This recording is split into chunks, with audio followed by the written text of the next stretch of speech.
Good evening. This is Paula, and you have logged into Ties That Bind.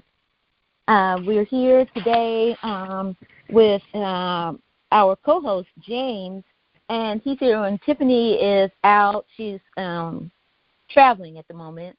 So this is going to be James and I, and what we're talking about today is African I don't want to say it's African spirituality, but yeah, it's your connection with God and yourself, as opposed to how we do it now. And so we're just talking. We're not talking about religion. We're not talking about what's the right and the wrong way. We're talking about what we have studied and what we have tested, and we know that it works.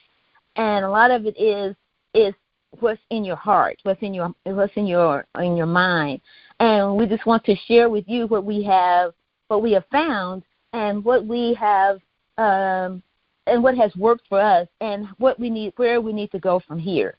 So I'm gonna, there's only two of us. I was getting ready to bring everybody on, but James is going to be the moderator for today. He's going to have the discussion, so I'm going to hand you over to him and for him to introduce himself. James? Hey, what's going on, everybody? I'm James Miller. We're here today because, like Paula was saying, discussing spirituality. Not too long ago, a few years back, my eyes were pretty much open. I grew up in a Christian family. Starting off, not saying that that's a bad thing, but I also did a little bit of research on things outside of Christianity, just to kind of get a better idea of what I was doing, because I was in a place where I feel like I was really lost, and I just needed to hear what the truth was. So I started studying some information. I started looking into history. The first thing that I actually looked at was Egypt, and that really opened my eyes, because it wasn't exactly what it was told to me, as far as the people there in Egypt being bad people and doing cruel things to people. What I would think at that time were my people. So I started looking into that, started getting into spirituality, started getting into African spirituality, I want to say, and really just started vibing off that, and it really took me onto a journey, because my whole thing was to find the truth. And then I run into that, and then I tracked it down further west to West Africa. Of course, many of us know that, especially us here in America and in the Caribbeans, know that we were brought there through slave ships. So I was studying the area that my people were coming from, and studying their spiritual systems. And one of the spiritual systems, well, a couple of them that I was actually interested in, an actual practitioner in a couple of them, was Ifa. Well, one of the main ones is Ifa, and that's the one I'm going to be talking about today. We're just going to go through a few things. We already had a 3-part series. This will be the third part in the series. So we're going to kind of end it and finish it up today, and just want to get into it. All right. That sounds like fun. All right. So one of the main things that we were going over were the orishas. Okay, these are what we would call, I guess, the divine beings in a sense. If you look at some of our culture and what we had to do, we actually had to hide these orishas under a lot of Catholic saints, because these are some of the religious systems that we had to go through when we were enslaved. So the Catholic Church and what we know now as Christianity is one of the things that we were allowed to practice, but we weren't allowed to practice our indigenous culture or religion at the time. So exactly. the orishas are known as pretty much as God. These are lesser deities in a sense. They have a great creator, which is Oloku.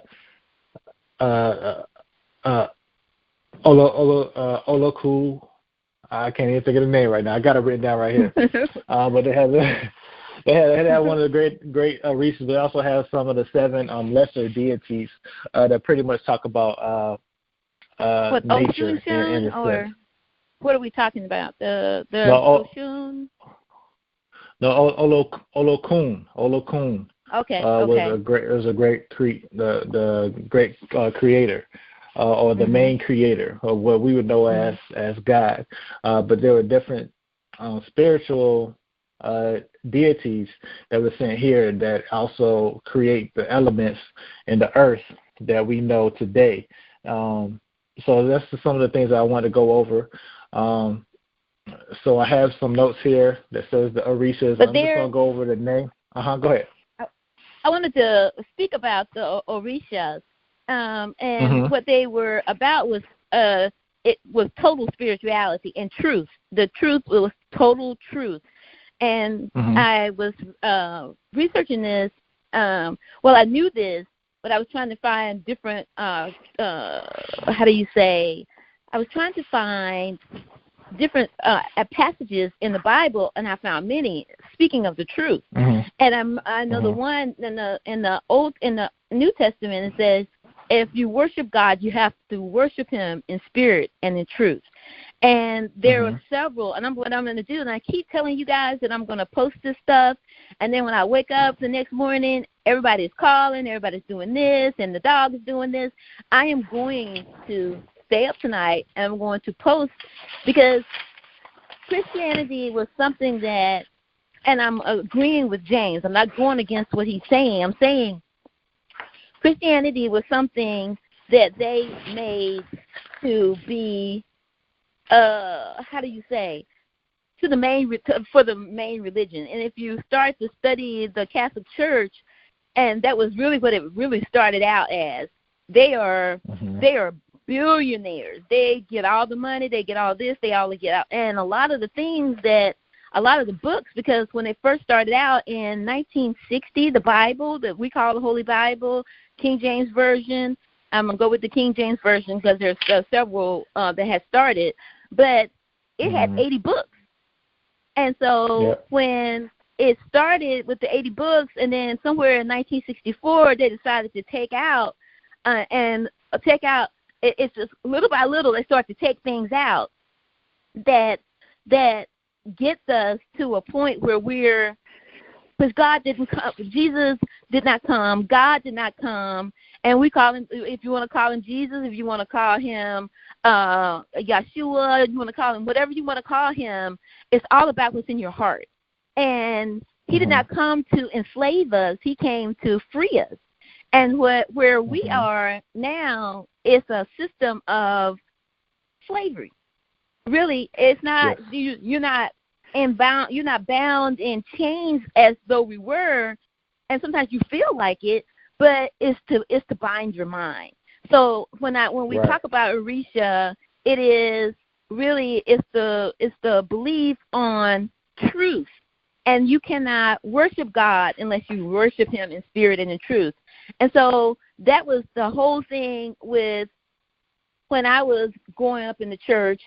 That is what they espoused it, but they would lie no matter what. And sometimes you make a mistake, and you go back and you correct it. But what people do now is, in our society now, what we do is we try to pretend that what we said was correct. And I know that this is this, that, and the other. And I didn't want to interrupt James, but when I was, so we sort of got on this road with the same thoughts. And most people that I'm talking with now, we all traveled down the same road, and we picked up different things along the way. And so this is where we're coming, and I know it'll get bigger, and we'll start to add people in, and they'll start to tell you the pieces that they found of the puzzle. We always call it a puzzle because we're confused, and we're confused because we're not getting the truth. We're not getting the truth because it may free us. And if you're freed, if your mind is freed, that's what God said He would, that you're whole, your mind is whole, that you're spiritually and mentally complete, and we're not right now. And when I went to Africa, for the first time, I felt that wholeness, that those chains sort of, but you're not, when you come here, you're not going to get that. But I know God says he's going to bring them from the north, south, east, and west. He said, even though, you're going to go back in slavery, he said, but from that, that people that you took, he has a sect, a group that he's set aside for himself. And so this is where we are with ours. This is where I may be coming from one level, James may be coming from another level. This is the point of us discussing this. So I'm going to turn it back over to James. Yeah, but you're totally right as far as that's concerned. When you're in something for so long, it's hard to hear anything different. You know what I'm saying? Right. It's like you have tunnel vision, and on top of that, you don't want to hear that either the information you have is not complete, or the information you have might be wrong somewhere down the road. Because when you get a certain age and you believe in something for so long, you get a certain age. At this point, you start to look like a fool.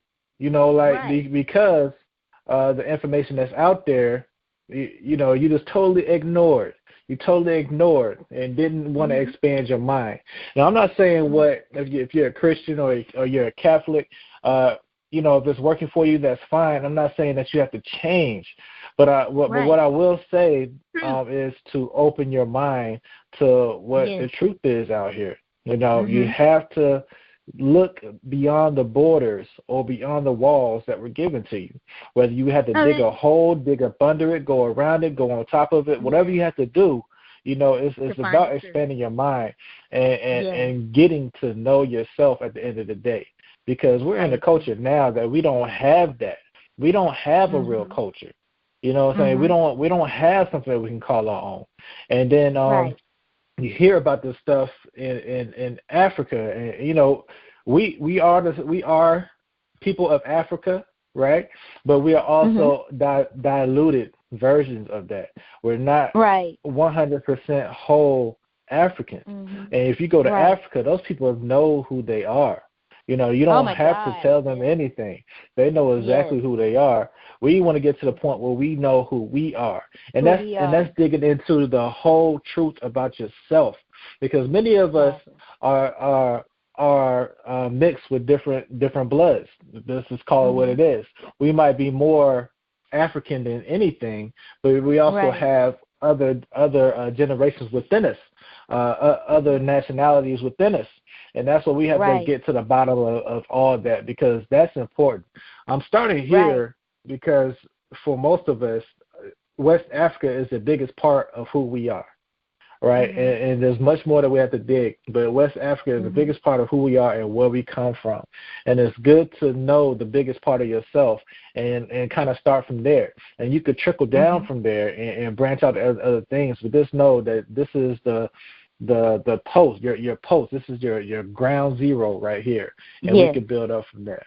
So I feel like you're about to say something else. Were you about to say something? No, I was agreeing with you. A lot of it is of what you have been told, and it's hard for you to get out of that. I remember, and a lot of it you have to, how do you call it? You have to unlearn the things that you've learned and come at this at a blank slate, like a child. You start to ask questions. And so this is the television shows you one thing. It's one thing watching television. It's another thing listening to stuff. But it's another, when you look at it, you're seeing something that's really coming at you in a different manner. You're seeing things differently, not looking at it trying to say, this is where I should be this, that, and the other. God tells even in the Bible it says, do not compare yourself to one another. And that is the biggest, and we still have that. We're going through that right now. And so I just wanted to impart that and piggyback on what James was saying. But I'm going to turn it back over to him. All right, so what I'm going to do, I'm going to go through the 7 main orishas, and all that's over 401 of them. But these are the main ones that you will recognize when people are dealing with the Orishas, or they're in maybe it's Ifa, or another spiritual system I'm looking at was Palo Mayombe. These will be the main deities that you'll see, and that most people will represent themselves up under. All right, so the first one will be Elegiwa. And what she does, Elegiwa, she opens and closes the path to mankind. He rules the crossroads that men journey across, and is considered the first Orisha created. All right, all prayers pass through Elegiwa before reaching any other Orisha. Pray to Elegiwa. Hold on, let me finish. Pray to Elegiwa. I'm almost done. I'm one more line. It says, pray to Elegiwa in matters of destiny and fate. Go ahead. I was going to say, would you compare these to angels? I would. Saying that these are lesser deities, but they still contain power. So people won't think that we're being spooky about this. This is what Michael was. They called him Michael, but in this culture, they were calling it something else, because they have they've been studying this for much longer than we have. They have a little bit more to add, and there are things that we still haven't gotten. So I'm interrupting him, but I wanted to make sure that when people start to listen to this, they're not they don't get confused and say, we're not dispelling the Bible. We're just saying what the Bible got. They got it from. I don't know whether I'm going to put the rest of the stuff down, but they got this from the hieroglyphics in Africa, in Egypt. And so this is, and when you get there, and this is when I was there, everybody was going there. I did not see one. When I was there, I saw not one African American there. And I totally trust you. When you get there, your mind will become freer. Because I know a lot of times people say, "Oh, they come here, they're so arrogant." They're not arrogant. They know who they are. They're seeing each other. They're seeing each other in power. They're seeing people doing things. Some of them good, some of them not bad. But they see themselves, and they know themselves, because they have. I don't care how many men. Do you say, "Oh, it's so horrible. He's got 5 wives." But guess what? That one man is taking care of all 5 of them wives. They will not allow it to happen. And so we have to because that's what God wants you to do. Don't get them. You out there sleeping around, if you got a child out of wedlock, you still take care of that child. And treat the child's mother with respect, because at some point you saw something in her that you loved. And so you take that over to the child. So I'm saying I don't want to keep interrupting James, but I don't want, because when you're saying it, I'm trying to listen to it as a lay person. So that's why I'm saying things when you say stuff. Yeah, I just don't want you to think I'm just doing that. No, you're fine, because we just want to get better understanding. There might be somebody out there that's thinking on the same lines as you.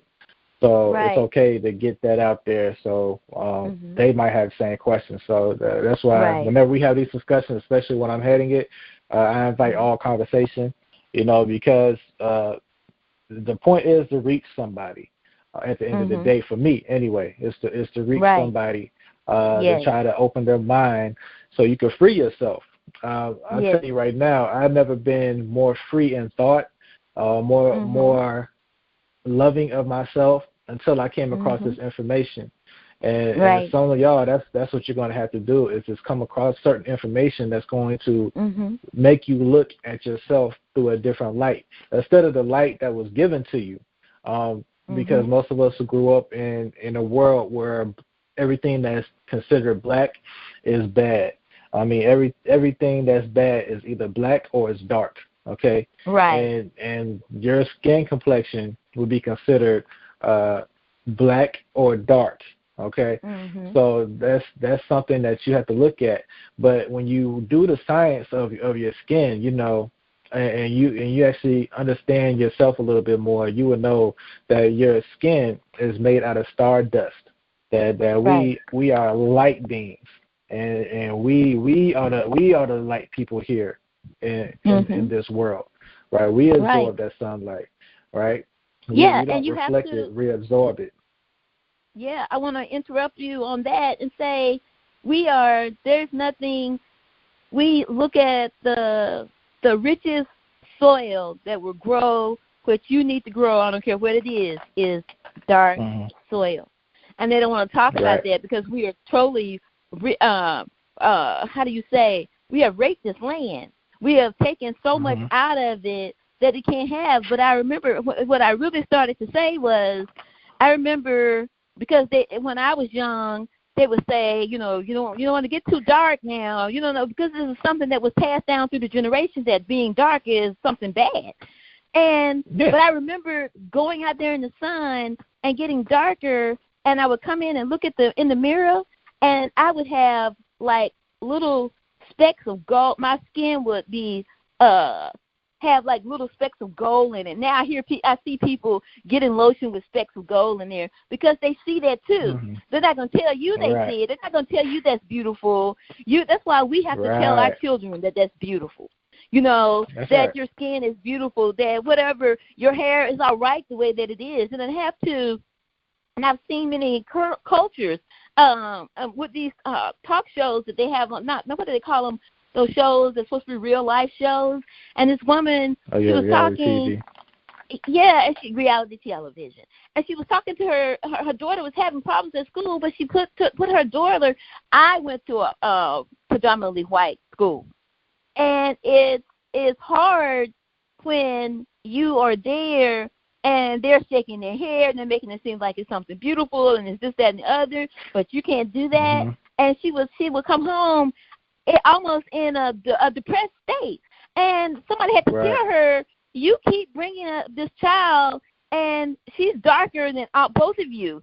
And she goes to school, and she was like the only black kid there, and they're wondering why she was going through all these, why she was crying all the time, but then they heard her say, somebody was talking to her, and she said, my hair is not straight. They make fun of me because my hair is not straight. They make fun of, and I'm just like, why? You're trying to be on television, you're trying to do X, Y, and Z, but you're not giving what you need to give to your children. And so really this is what James was talking about, is that we're adults now. We've gotten what we're going to get, or because you're never going to get everything you're going to get. It's always, every day, every moment is a learning, a momentous moment for you to learn something different. But we need to, as we learn, we need to bring the kids up with us too and let them know that it's okay. It's okay. You're beautiful. Absolutely. And people are trying to be what you are. And I remember Kanye West, and I say this, and I wrote this in my book. He had said that they make us love their wealth and hate ourselves.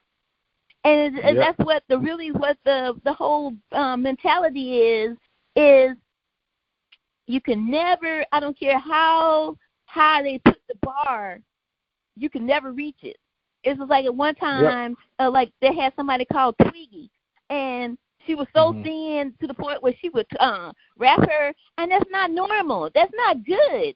And then you're showing the children this, and then you say, and the women around here looking like little boys. I have to say that, because you don't have any boobs, you're not getting a period, you're not getting this, that, and the other. Your hair is falling out. They're having to put wigs and stuff in your hair, and it's because it's not natural for you to be that thin. Now, I've seen people that were naturally thin, but it's not natural for you to have to starve yourself to be in a size 0.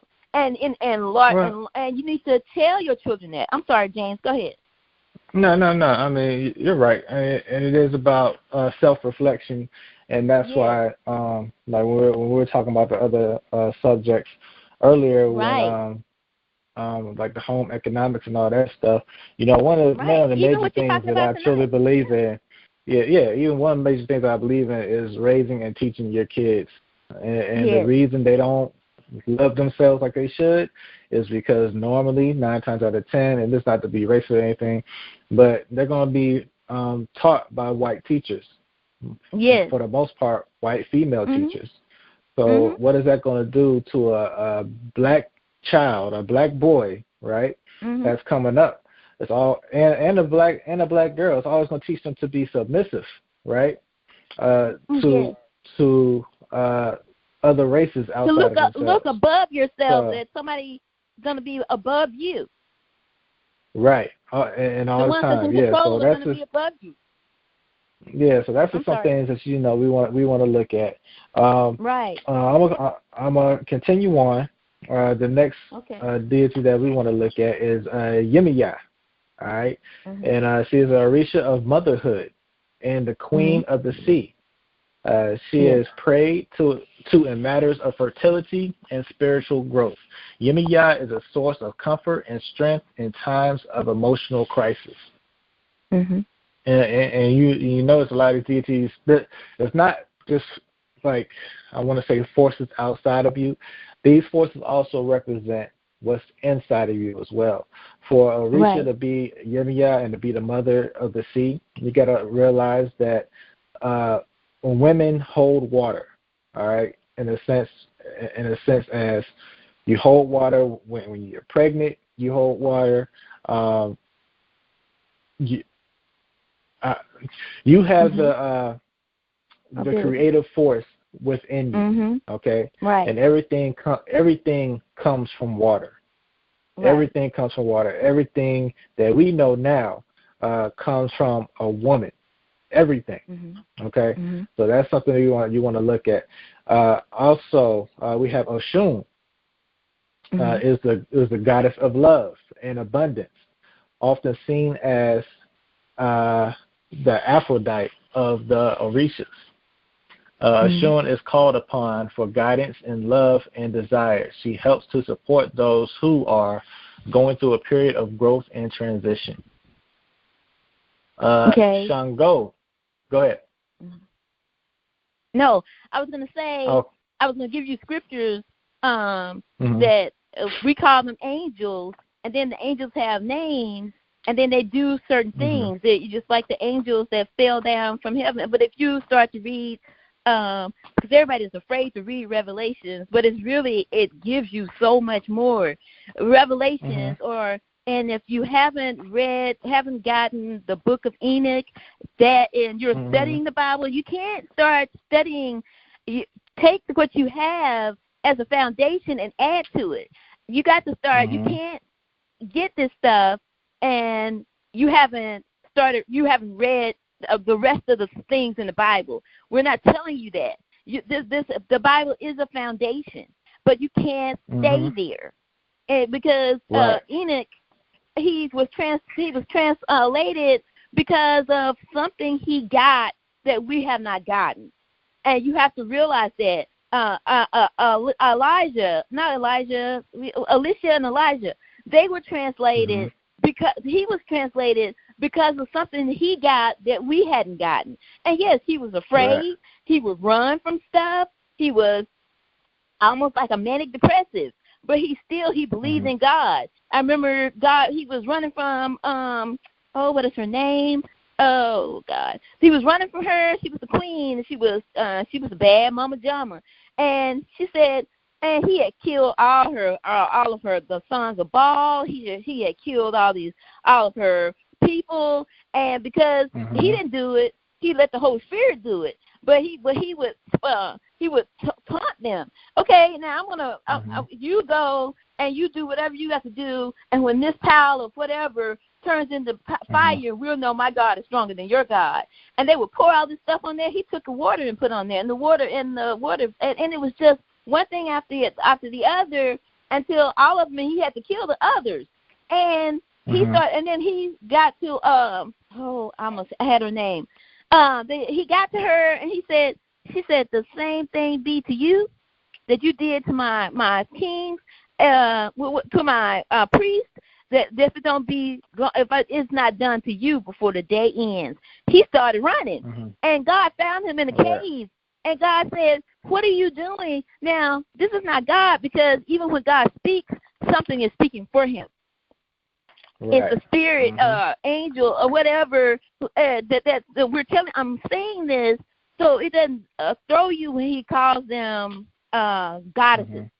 And because they are called gods in the Bible. And we just go, and it's not just a man. It's not just this. Just open up your mind. And I want him to get through whatever he can, but I want us to be able to discuss this in a manner, if we have to take 3 at a time, so that people will get it. Because other people are coming, and you want to intrigue them, to read your Bible, and then to start reading other things. Don't start reading other things and not know who God is.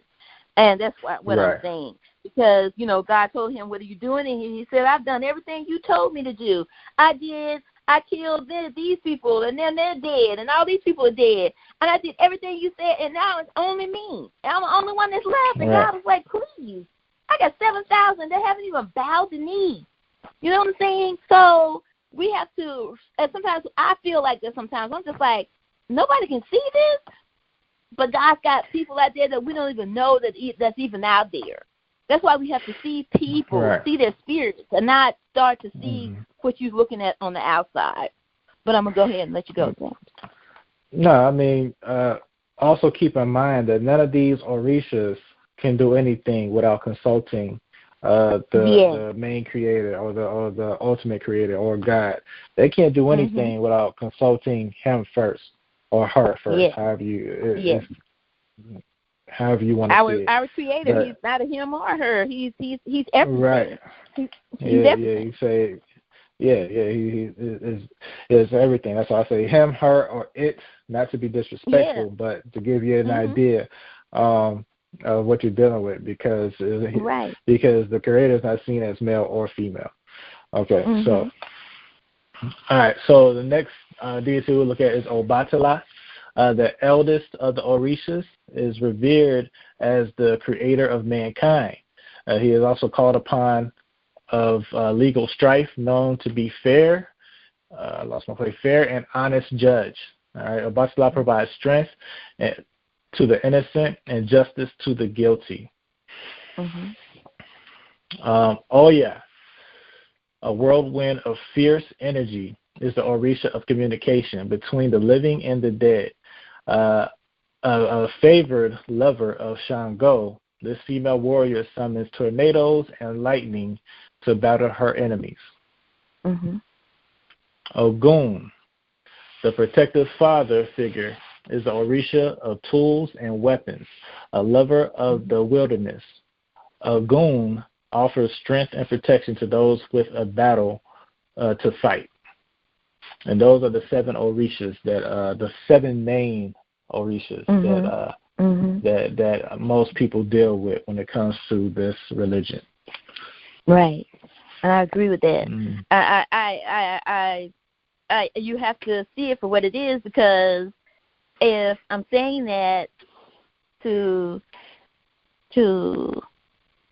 illuminate what you're just saying, because when you read the Bible, we hear about the angels, you hear about Michael, you hear about what is his name? There's another one. You hear about the different names, and you hear about, and I remember when I was reading Daniel, and he had prayed and he asked God for some things, and the angel came down and he said, I'm here for your word. God sent me for your word. And he said, I would have been here long ago, but I was held up by the Prince of Persia. And then that is another entity that's there, but is part of the third, that the stars that fell from heaven, and they were holding him up from getting his message. He said, but I would have still been there had not Michael come to release me. And I'm here now. I'm here. I'm here for to give you what God sent me to give you. And this is what he's talking about. We're looking. I don't want you to look at it as we're talking about some spooky stuff, some mystical things. This is real. When you start to read and you really and you really open up your mind, you'll see that each angel has, even especially in Revelations, each angel has a thing that they do. There's something that they're put here to do. And then there's another scripture that was in the Bible that says that they come, they don't forgive you, they don't chastise you. They came for God, to do what God told them to do. Nothing more, nothing less. So I was just reiterating in that. And I have these scriptures that's in there, and I'm gonna put them in the on the page, a separate page than what you're listening to it on. But I'm going to put it on the page so you can go and read it in the Bible for yourself, and then you just go and start studying and finding what you need to find. So I'm sorry, James. So go ahead and what you were starting. No, I mean, this whole thing is really the practice of breathing with God in every moment. And that's what I want to get people to get their mind stuck on, because, with me personally, I'm trying to get to the point where this is who I am all day, every day. I don't want to just talk about it. I want to be totally about this lifestyle. So I have a little, not a poem, I guess you can call it a poem here, a little verse written by Ernest Holmes. It's called The Voice of Truth, and it starts off like this. The voice of truth speaks to me and through me. The voice of truth guides me and keeps me on the path of the perfect day. I will listen to the inner voice, and it will tell me what to do in the hour of need. I shall be told everything that I ought to know when the time of need arrives, and I shall not be misled. The voice of truth cannot lie, but always speak to me from on high.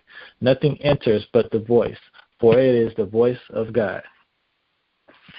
That's true. Because that goes right back to the scripture. We try to get the big things, but we don't get the little small things that God is trying to tell us in the Word.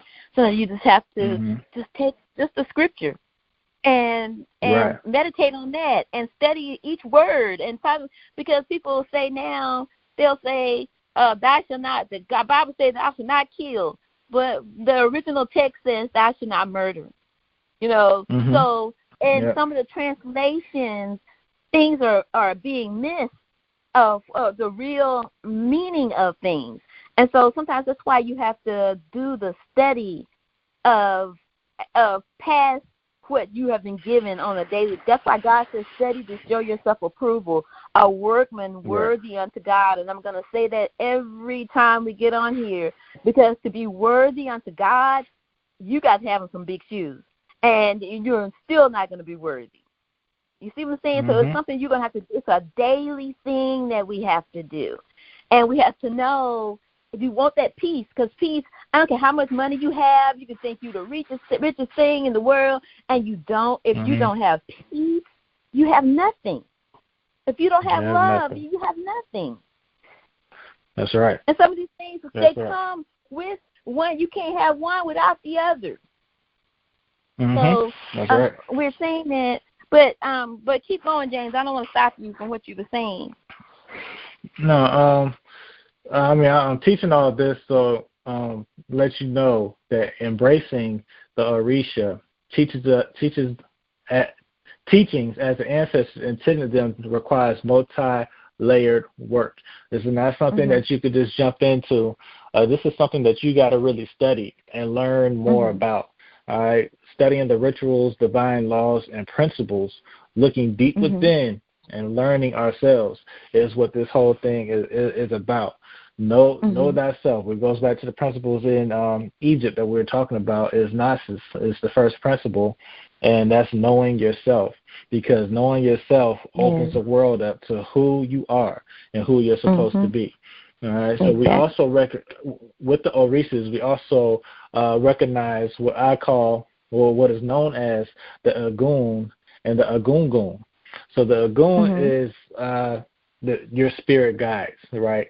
Inclusive of one's ancestor. It could be your ancestor. It could be somebody that's not even related to you, but it'll be a spirit guide, somebody that helps you walk on this earth, along with the Orishas. All right. So these these spirits play a hand in your life. And the thing about it is, you could have good spiritual guys that surround you, and then you have spirits that come upon you that might not do good in your life, and you have to understand how to control that. And that's what these practices teach is that hey, there's all types of beings that's out there, some that you can see and some that you can't see, and they play roles in your life, whether it's positive or negative, but you have to learn how to walk through it. And when you're dealing with the Agungun, these are actually your ancestors. These are people who are related to you through blood that also still walk with you through this life. And you also have to remember there's still a scientific term, a scientific belief in this whole thing too, because you got to know that all your ancestors up to this day are still live within your blood, are still living within your blood. Right, so these things that you face, you have to know that it's always going to be with you. Your ancestors will always be with you, and it's something. It's something to look at. What are you about to say? No, I was going to say it's with you because energy doesn't die. It may have escaped this clay body, but it's still there. And I know people think I don't want you to think this is weird because I've had it happen to me. And I remember, as these are things that are personal to you. There is someone that's watching over you personal. They call them watchers in our tongue, but they call them in another tongue is something totally different. But they're watchers, and God says they're watching to see who they can bless, or they're those who are watching to see who they can, like Satan says. Maybe he was a watcher at one time. He said, I'm looking to see whom I can devour and who I can devour. And so I say that because James had said something, and I remember I was in college, and I had started working for a law firm, and this woman, she glommed onto me, and I'm just like, okay, and I wasn't I don't know what she thought black people were, and we have to realize that a lot of the older Caucasians decided they were going to believe whatever somebody was telling them. So but she kept coming, and she was like, I'm going to give you this, I'm going to give you that, and then it got to be a problem to me. And so when I tried to cut her off, she started to act really crazy, and I had never gotten as angry as I have gotten with her because she would not stop. I think I have gotten I got as angry when I was with somebody else, but I won't even go there right now. We'll talk about that later. But I was in the car and I saw her coming out, and this is how spirits. And I saw her. I allowed myself to get angry. This is how you got to control yourself. And I felt that thing growing in me. And I got angrier. Wow. I could literally feel it coming up through my belly, up through my chest, and I'm just like, I'm getting angrier and angrier. And then when it got to my head, something said, hit her, hit the gas. And she was right in front of the car. And I went to hit the gas. I don't even know what came over me. And I stopped myself. And I was just like, oh my God. And that could have been if I had allowed. That's why God says you control. It's a poor man who can't control his own spirit. And if I had not controlled that and allowed God to take over in my life, because I knew who God was at that time. But at that time, you get out here and you start to get with other people, and things can take over your mind. And I would have been in jail today. It would have, and if I hadn't been, it would have changed me forever. And so and so I say that to let you know that we are dealing with spirits every day. And we read the Bible, but we really don't pay attention to it. It says we're not wrestling against flesh and blood. We're wrestling against spirits and principalities and high places. And they're in and they went as far as to say that, because then you got some in this place, and then you got some in this place. He said spirits and principalities. and then he said something else. And so in this how God had Moses to separate. He says, I need you to bring to you X amount of people who will judge everyone. And I need you to do X, Y, and Z. That's the way God, because God is methodical about what he does. He does things, he does it in order. And we want to take things and make it be a joke, and it's not. And I want to throw myself on the ground, and I want to do this, that, and the other. But in the process, are you praising God when you're doing that? Are you thinking about whether I'm going to hit my head or not?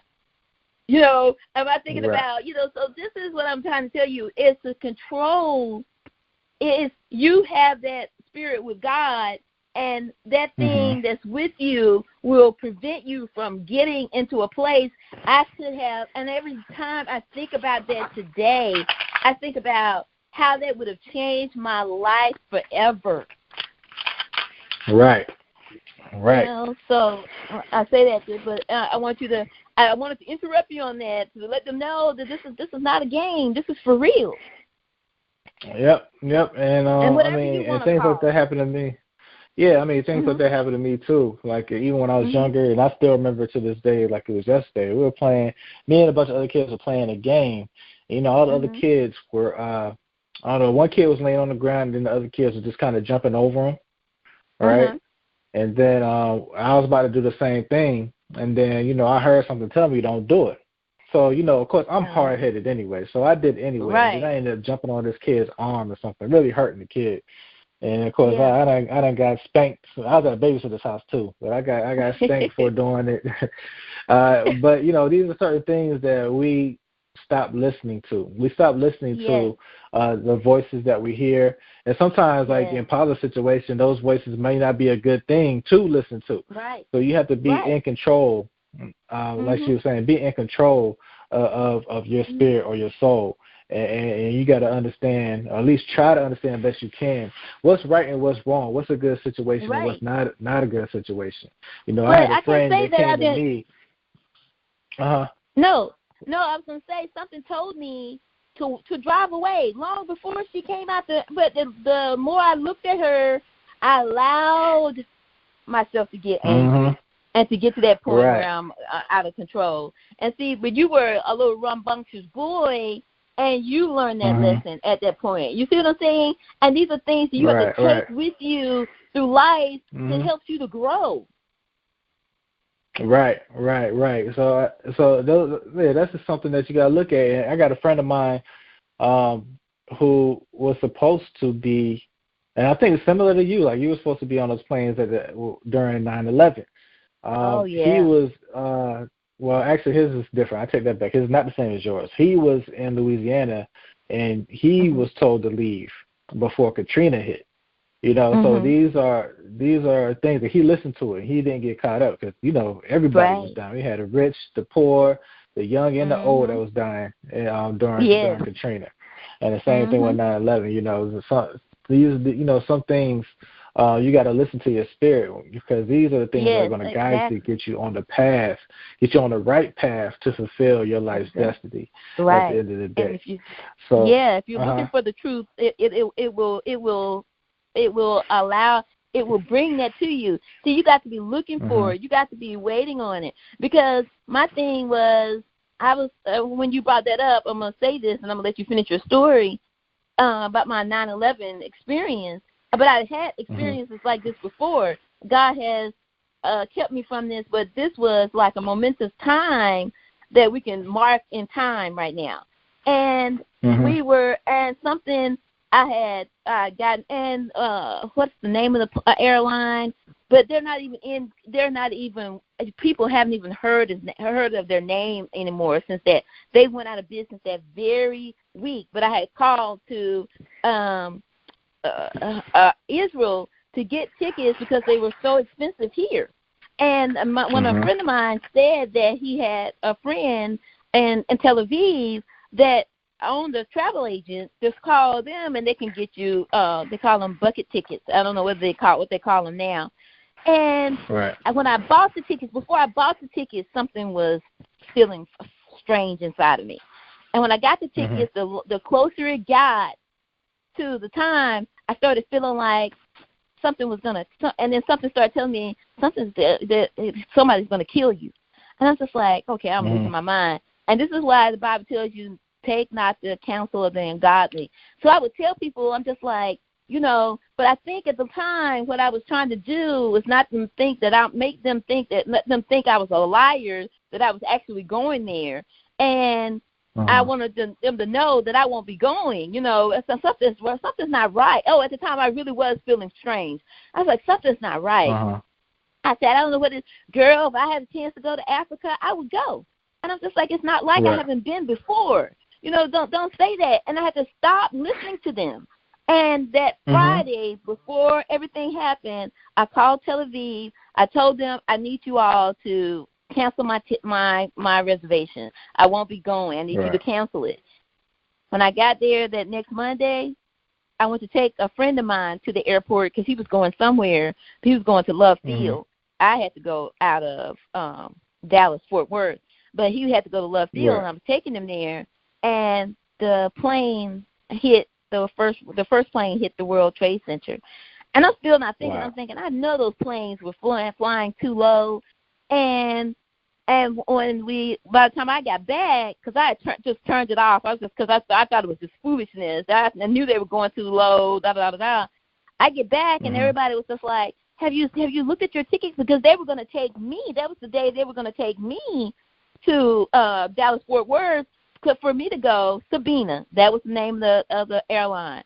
I was supposed to catch American from there, going from there to New York, again catch Sabina from New York to Belgium. And I'm just like, and then from Belgium to Africa. And I'm just like, oh my gosh. She said, you need to check your ticket. And I went to check my ticket. That first plane that hit that World Trade Center was supposed to be mine, would have been mine. Wow. Had I not, if I had continued and just let people tell me, oh, you just scared, you just blah, blah, because I went to Africa the first time by myself. So these are things that you have to get yourself together and know that thing. That's that's what the first thing God does is to show you. And then that voice that's in your head, when you hear it, it's the same voice. It's that same voice. When it's telling me something, a spectacular thing, I hear that same voice. And when I hear that voice, I have learned to listen. And you don't wait until something catastrophic happens before you listen. You just listen and you'll see. But I'm thinking about that with you and that little boy. But something, even if you look at that, the one that was the angel that was over you prevented you from doing something that you would never have gotten over. You know what I'm saying? What if you had hit his arm, that landed on his arm, and you broke it, or not, kicked it out of socket, or you did, that would have been just a horrible thing. So that was meant to be a lesson to you, and you took it as that. Yeah, absolutely. Yeah. Absolutely. Yeah. So, talk about all this and getting connected to your ancestors or your agungun. We also speak about building altars. A lot of people I know have their own altars at their house. And before I go any further, I want you to know that this is nothing spooky. Connecting with your ancestors, because people do it all the time. I have I have aunties and great aunties and stuff that have pictures of people that have died in their family or people they might have known, posted all on shelves and stuff like that. In a sense, that's an altar. That's you connecting with your ancestors, and that's you remembering your ancestors right there. So this is nothing different from that. You have the pictures of your ancestors. Some people burn candles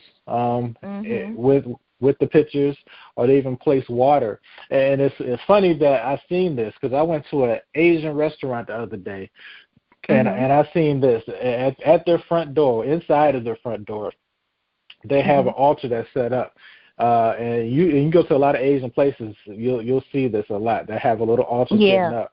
They have some apples sitting on the altar, also like a glass of water sitting on the altar, because that's something that their ancestor liked. You know, they liked apples and stuff like that. So they're doing things in remembrance of their ancestor.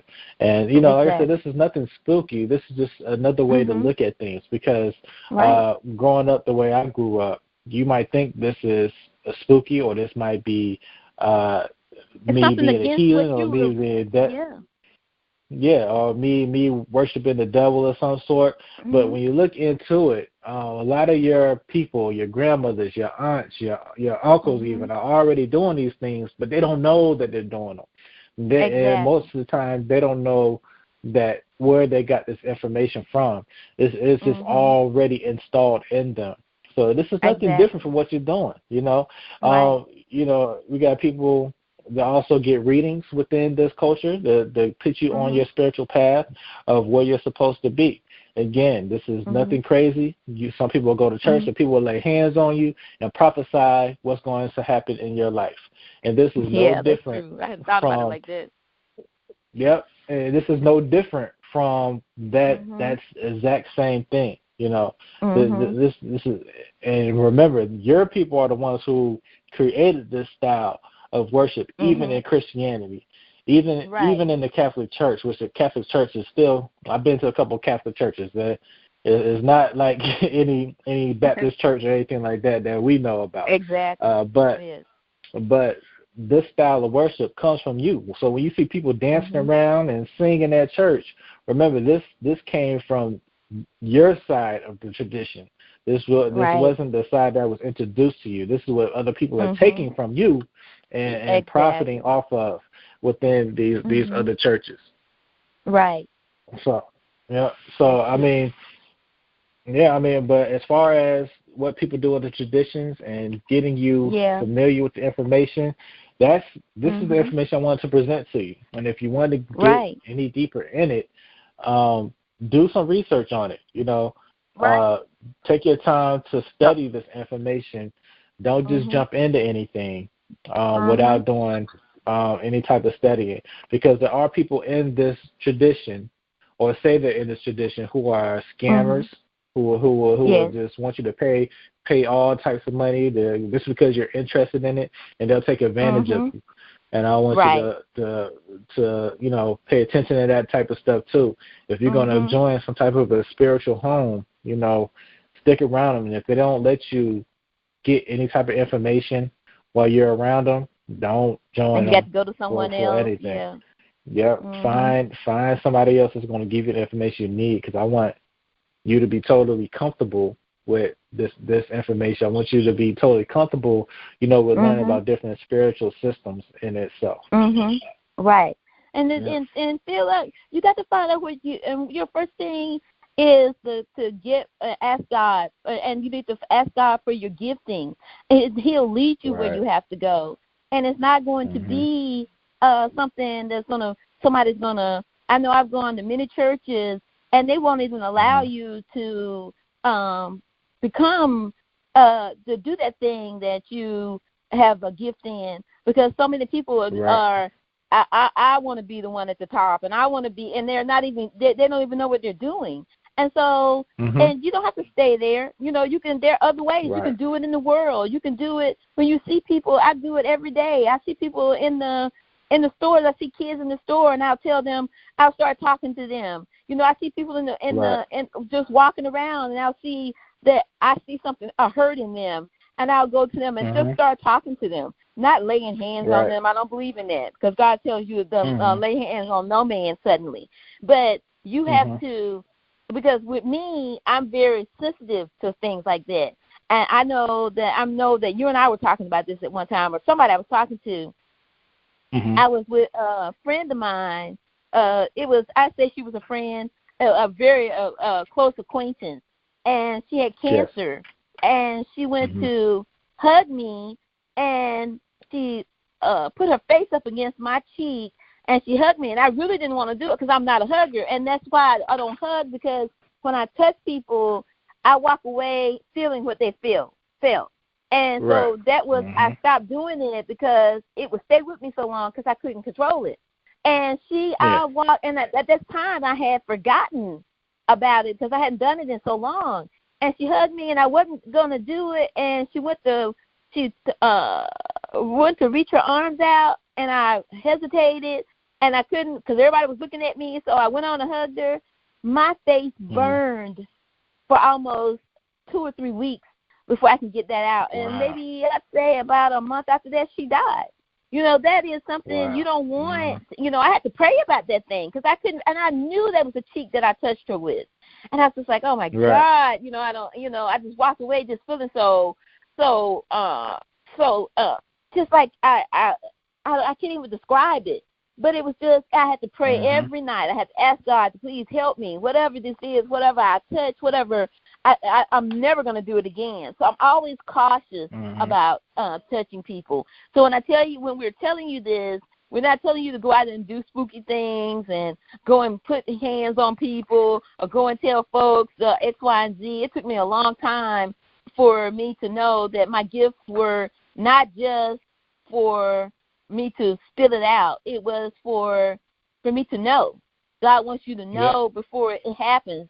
I've never gotten into a fight in my life. I've never gotten into a place because I see it coming before it happens. I've never gotten to a place where we have to start fighting just automatically, but I've never been afraid because I knew it wasn't going to happen. But you have to know who you are, and you have to you have to get with the Creator for Him to show you who you are. And go ahead, James. I know you're getting ready to say something. I'm sorry. No. I mean, that was it. I was just listening to what you had to say. But I mean, my whole thing, I was going to close it out. But go ahead and say what you got to say. Yeah, go ahead. I was going to say we're going to close shortly because I didn't know. It just seems like we've been on here for 15 minutes. We've been on here for an hour and some change. But we've enjoyed this. I hope you enjoy it. I hope you meet with us again soon on our next podcast, and you come and you join us. Just I have a link down there where you can put your names and stuff on there, and then if you want me to call you, to put your number on there, and it'll come straight to one of us, and we'll get you to come on, and we'll talk about this thing. And because we need to start, because God says, forsake not the assemblies of yourself together. If you have something that somebody else needs to share, that's what we need to be doing with. But I'm going to, because James opened it, I'm going to allow him to close it. But I'm going to say, know yourself. Get to know, get to God so God can show you. Like He told Adam and Eve, where are you? And everybody's like, He had to ask for. He didn't have to ask for Adam and Eve. He knew where they were. But he asked for, where are you, for them to find out where they were. And so know who you are and be as honest and as truthful as you possibly can. And if you make a mistake, ask for forgiveness and don't do it again. That is the point of asking for forgiveness. If you're gonna continue to ask for the same forgiveness, you didn't mean it. So I'm gonna say that, and I want you all to be blessed and take this with you, so that God can be in your spirit, so you can know. So while you're on this nasty now, you can make it to the heaven where He's saying that He wants us to go. We want to make it as profitable as we possibly can. And I'm going to turn it over to James, and we're going to say, I say adios. All right. And again, in closing, this is not to steer you away from what you already believe in, but there's some people that are still looking for a deeper truth that they might not be getting. And that's why I say look towards yourself. So in this life, we are taught many things, but I challenge you to find what matters most, and that is gnosis. Know your past so you can operate in the present to secure the future you always dreamed of. And I thank y'all for joining us today. I love you, and speak to you next time. Night, night.